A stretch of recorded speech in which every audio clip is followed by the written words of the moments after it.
Welcome back to the boardroom. Today we have a special show because this is something I've sort of wanted to do a long time. We're going to talk about Tigris and Euphrates, a Mayfair release. Rather new for Mayfair. It's been around for a little bit in Europe. This one is designed by Dr. Reiner Knizia, and fortunately he's on the phone with us from England, and I can't thank him enough for appearing. How are you, Reiner? I'm very well, and I'm very glad to be on the show.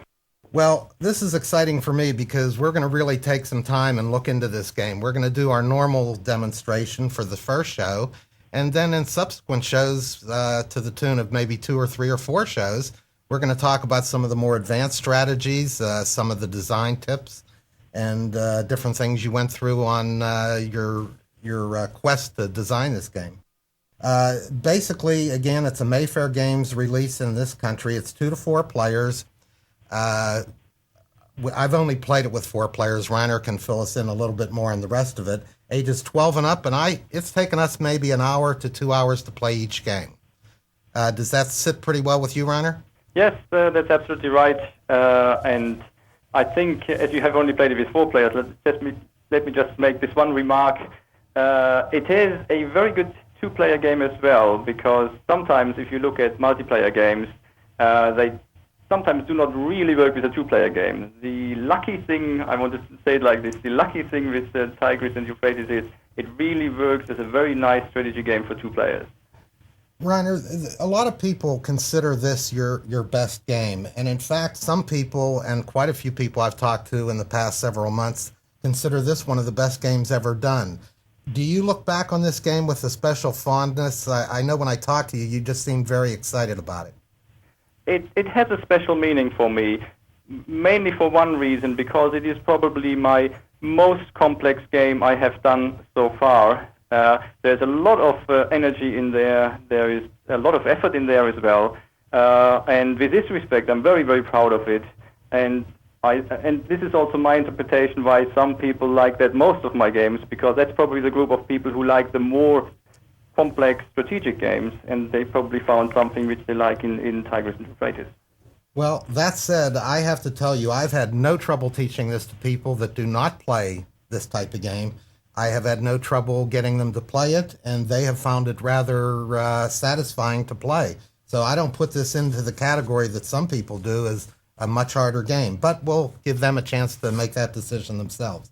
I guess we'll probably come onto this topic later, but one of the key objectives when I design a game is to have relatively simple rules, but from these rules then make sure that a very deep game can develop. So that means a casual player can find his way into the game relatively easily and can enjoy the game, but the more people play it, the more they see the depth, and that means even if you have played it 50 times, 100 times, even if you're a good and sophisticated game player, you will see all the depths in there. But it's this challenge for me to make it on these 2 levels, easy entry, but then very, very big development. Well, this one works exactly in that area. Let's start off then with the theme and the setting. Why don't you run us through some of that?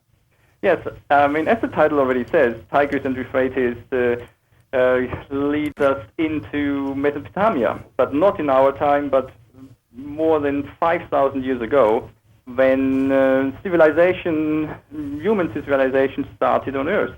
And that was around Tigris and Euphrates and in Turkey, as we know.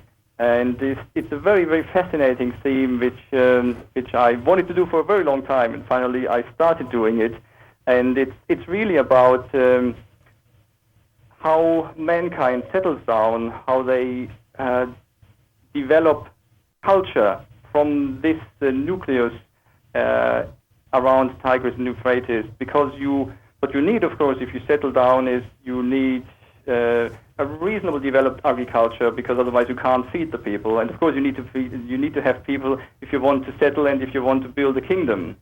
But that alone doesn't do it. I think you need to have a good structure in your society. And as we now know, religion was a very, very important factor in the organization of society. So I built this in. And finally, it's also about a 4th dimension, which I think was enormously important for the development of civilization and culture, that is trade. And I put these 4 elements in there, and essentially I put each player into the role of a dynasty. So you are a family or a dynasty, and you try to prosper with your family in this region through the development of settlements and of the culture as described. Now, as you are a family, you are not a single person represented on the board, but you are representing 4 leaders.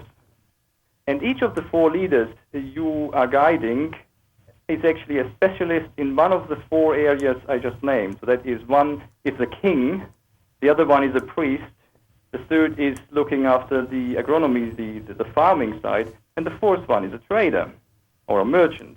So that means you have the different qualities, and you try to bring these different qualities into the game and to try to be successful.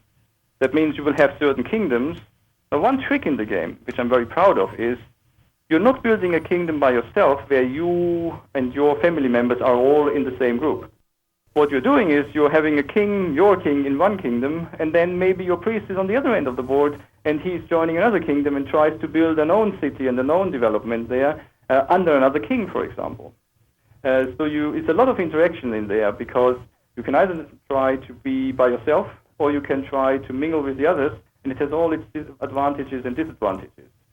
Well, I think in early games that I have observed, and I've watched quite a few, people seem to isolate in the first time they play it, where they'll keep all their kings or all their leaders in one landmass.